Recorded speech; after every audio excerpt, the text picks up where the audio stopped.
What's up, all my webheads and comic book fans? Welcome to another episode of After the Pull. This is the video series where I take some of my most highly anticipated comics and I see if they live up to the hype. And if you guys want to see my final rankings for the week, check out my video series called Rapid Fire Reviews, as I do a quick recap out of all the comics that I read for the current comic book week. Again, that is on Sundays. So with that being said, guys, let's kick off this episode of After the Pull. Coming in at number 5 is Batman Incorporated issue 1. Now, on my most anticipated list, this book was on my hot seat. I was kind of on the fence because I was never a huge fan of Ghostmaker, Clown Hunter, never knew anything about all the Batman Incorporated characters. So I thought, you know what? Why not try the number 1? Maybe Ed Brisson can change my mind. Now, before we dive into all these books, guys, I just want to give a spoiler warning out there.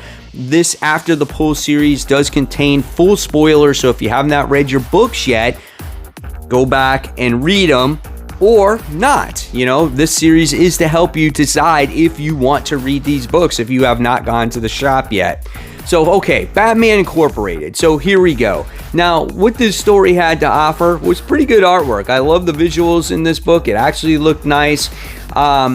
And it had to offer, obviously, all the characters that you known from Batman Incorporated and James Tynion's The Fourth Ghostmaker and Clown Hunter, right? Now, however, I felt this book wasn't very new reader friendly. So for people like me that don't have a history with Batman Incorporated characters, I was kind of like lost in who they were.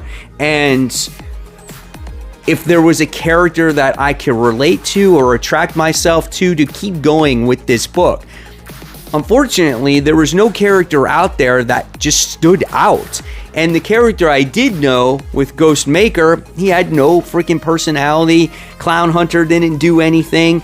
And what makes it even worse too is that all these characters are all covered up. You never see their faces. It's hard to distinguish, or remember who character is what or get any kind of facial expression. And I don't like that when a mask covers a character's expression completely. Why do all these characters have to be emotionless like Batman? Like, there's only one true Batman, right? Why do all the other characters have to suffer through non-emotion? And it's a little bit frustrating. They're just all wannabe characters. Now, the main story here is about all of the mentors that taught Batman and Ghostmaker from the past, right? Whether it was bomb making or knife throwing or whatever the case may be, there's somebody out there killing all those people, and Batman Incorporated is on the job at trying to find this person, this he or she, right? So really, that's what this book is about. Honestly, after reading this issue 1, do I really care? I don't think so. I really don't. I don't think I'm going to buy issue 2. There was just nothing here that got me into any character that I'm like, oh, I want to read more of you or this team. Sliding into that 4th spot, we have AWA's Upshot. This is Year 0, Volume 0, Issue 1 of 5. Now, technically, this is the 3rd volume of Year 0. The whole reason why I began reading AWA Upshot books from the start, I was on board because I love zombie books. I love apocalyptic-like books. And this one was a little bit unique because you always have different stories of people dealing with their perspective of the zombie apocalypse. So for instance, you could get, say, me dealing with the zombie apocalypse, but my best friend over in South Florida is dealing with his version of the zombie apocalypse. And that's what you get from Year 0. You get these different stories. You get one with about these guys who are in this war defending their line, like the border and whatnot. You get another story about this particular nurse here that works at a clinic and she's trying to help patients, and she gets this family that's brought in there asking questions to her about their grandmother that actually ate their foot off. You get another story about this Russian here who is an undercover cop, and they're dealing with this human trafficking situation, and then he finds out his sister is in charge of the whole thing. We get this other situation that has to deal with an airplane or stewardess that kind of overhear all situations that go on in the airplanes, like how they overhear so many different conversations. So it was really cool to see all these different things happening. And this actually takes place really early on in the zombie apocalypse. So you do get to see everyday people. The apocalypse is just brand new. Not everybody knows what it is. And the coolest story in here, I thought, was this nurse lady who's dealing with this family as they're giving a story about their sick grandmother, who again actually ate off her own foot, and they bought it in the bag, and they want her to see the grandmother, how sick she is, and there it is right there in the bag, dude. I was like, oh my god, that's freaking crazy. This is a very gory book, but I really liked it, and this is just the beginning of these stories, and I'm looking forward to more. So if you like zombie books and you're not bored by them and want something a little bit different, I would say definitely check out Year Zero, Volume 0, Issue 1. Coming in at number 3, we have Batman vs. Robin. This is issue 2. The first issue was absolutely phenomenal as we get the return of Alfred here. And in this second issue, it definitely continues. And the main bad guy in this book is Devil Neza. And as you continue to read this book, all the pieces start to fit together on how Mark Waid wants to tie this book and Batman Superman World's Finest together. And it's mentioned in this book how World's Finest is a story that took place a long time ago, and that's why that book does feel a lot lighter than the current DC stories that are going on. Really well done on Mark Waid's part. This is a supernatural type of book, or a magic-based book. Not my favorite when it comes to comic book storytelling. I think it just goes way out there, but again, still a really good told story. And I love the Devil Neza. I think he's definitely a formidable foe, and making his name here in the DC universe. The cool thing that I liked about this was the journey that Batman and Alfred wound up going on to find out the truth on what's happened with Damian, right? And this definitely gave me Evil Dead vibes when I read this book. If you guys ever seen that movie, you wind up getting to see Ash in the cabin, right? And you get to see like all little creatures like attack them and stuff like that. Like that definitely happens in this book. It's all over it, man. So I feel like Mark Waid definitely got Evil Dead inspiration when he wrote this book. Like there's the cabin, there's everything here, and I was just like, wow, that's absolutely insane. They get all these different hosts that guide them through this house to put the pieces together to learn about what happened to Damian.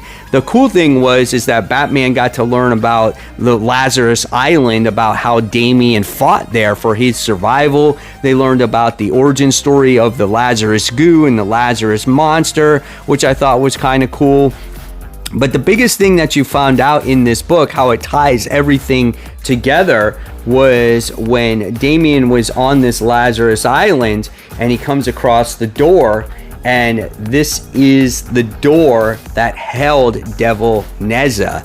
And remember, the Batman Superman World's Finest is a story that took place a long time ago, and this is current story, and you saw Damian actually wind up releasing him, and we wind up seeing him free. And now you know that Damian is possessed by the creature, and that's what's going on with Damian. By the time you wind up getting to the end of this book, you do get to know that Damian becomes like the next Batman for some reason, right? And he's possessing all of the other Robins, which I thought was kind of interesting.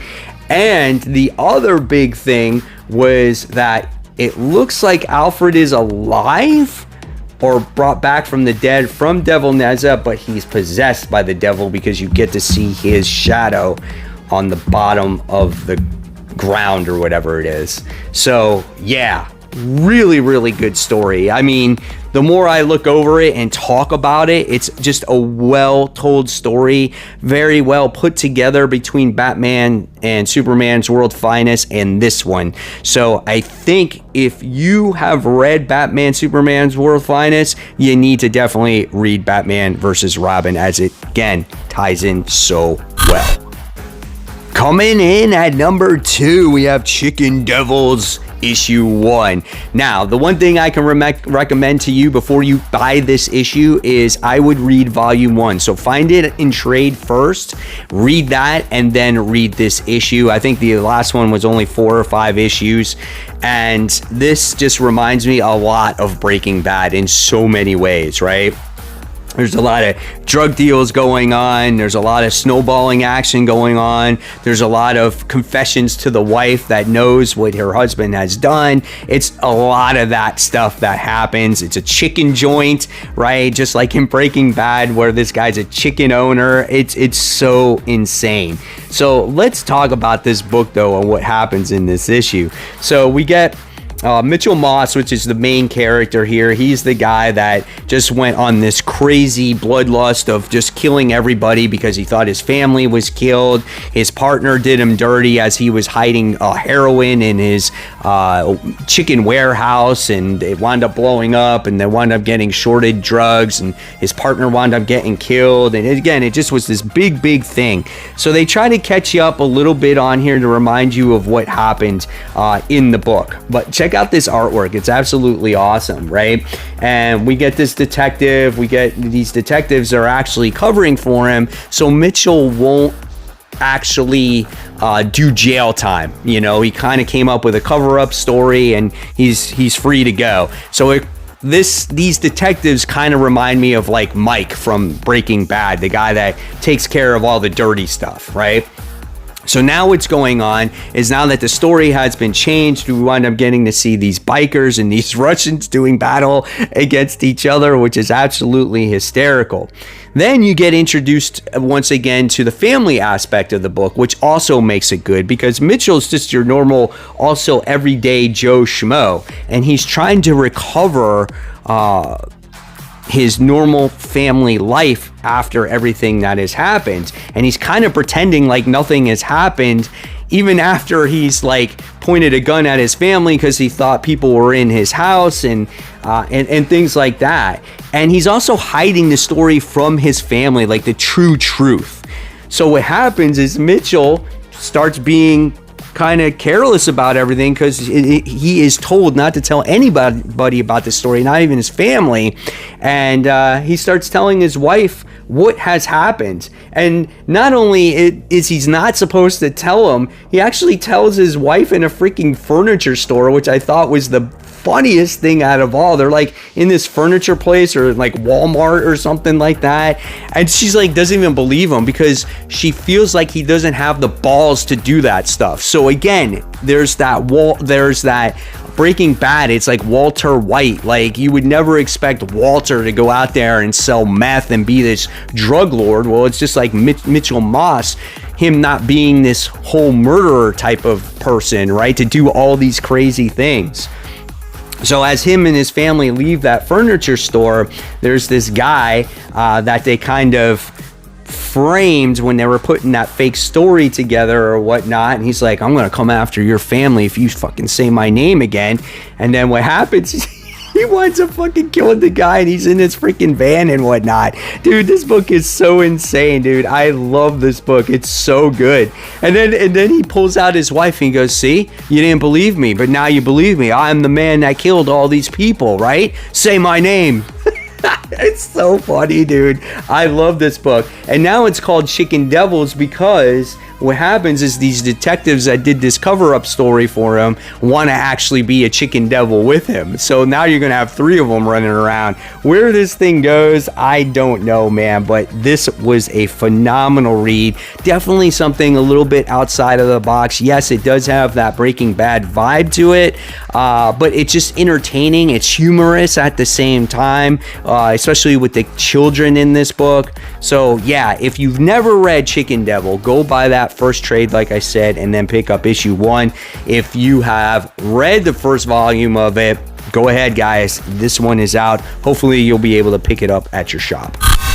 Webheads, before we dive into number one, I want you to think about the indie publishers out there, the small guys that are just trying to get started. And I have a project from the Night Library that just kicked off on Kickstarter called Red Hunt. Yeah, that's right, guys. Red Hunt Issue 1 is their newest project. I'm going to leave the link in my description box below for you to click on to check it out. If you consider backing their project, I'm sure they'll greatly appreciate it. It's a great story about a particular monster hunter. As little as $1 definitely helps. They're fully funded, but they're trying to unlock those stretch goals so they can get more product for you and to help fund Red Hunt Issue 2.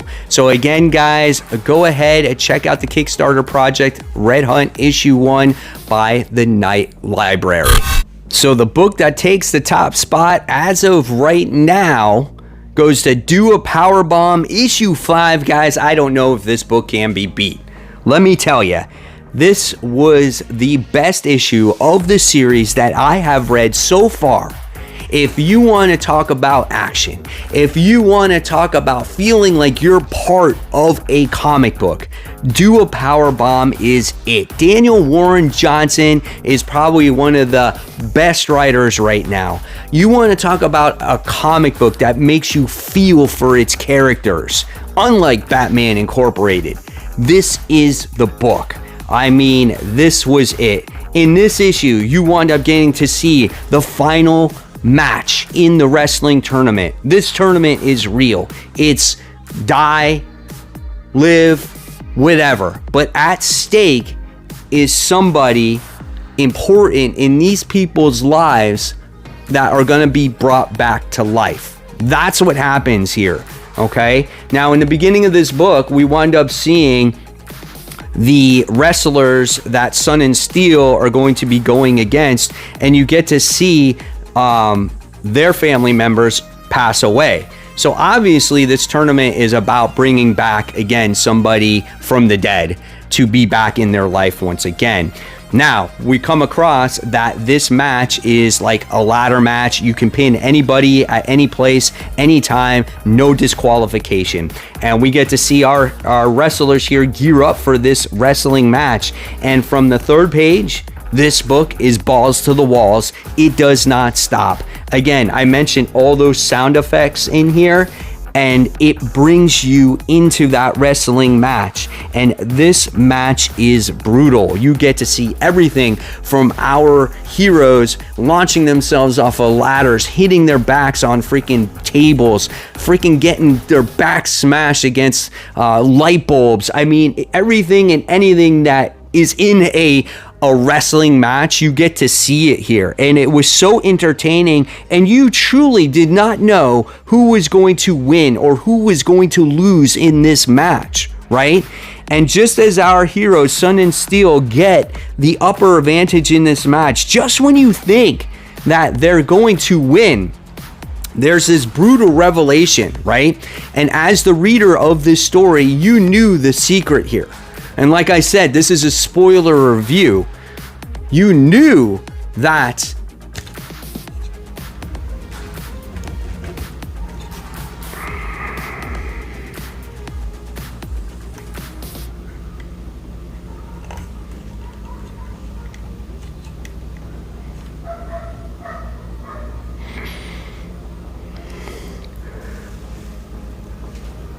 father and daughter were wrestling together, but Yona didn't know that she was wrestling with her father and that the father killed her mother.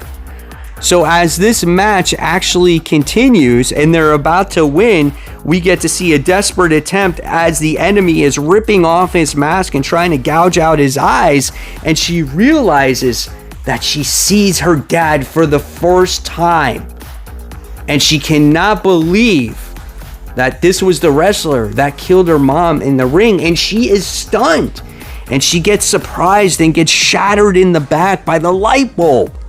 And then all of a sudden the pin happens and they lose the match. And then these characters have agreed at the end that they will have to fight to the death to bring back their loved ones. Because remember, they're just common people coming together to be a team, and they're going to fight to the death to see which one of their members is going to come back alive, where the others work together as they're sharing the same person that come back to life. So my gosh, this book was so well done. Guys, if this is not the comic book of the year for me, or the comic book series of the year, I don't know what will. I'll have to look over my notes for the entire year, but this is a comic book done right. This sets the bar for all other comic books out there. So will Do a Power Bomb remain number 1, or will the other books remain in their top 5? Well, I still got all these other books to read. I got Jurassic League, issue 6 of 6, Erratic, Recharged, issue 2 of 4. Yes, I did get Venom, issue 11, Visions, issue 1, All Out Avengers, issue 2, Daredevil, issue 4. I have Dark Spaces, Wildfire, issue 4, Ghost Rider, issue 7, Halloween Party, issue 1, Spawn, issue 334, Ninjets, issue 2, and of course, yours truly, The Amazing Spider-Man, issue 11, where I'm going to actually be doing weekly recaps on Spider-Man going forward. So stay tuned for that on Friday. And of course, guys, I'm going to leave you more content right here to check out. In fact, this is all the comic books I picked up for the week. And guys, remember, keep buying, keep collecting, but most importantly, always read your comics.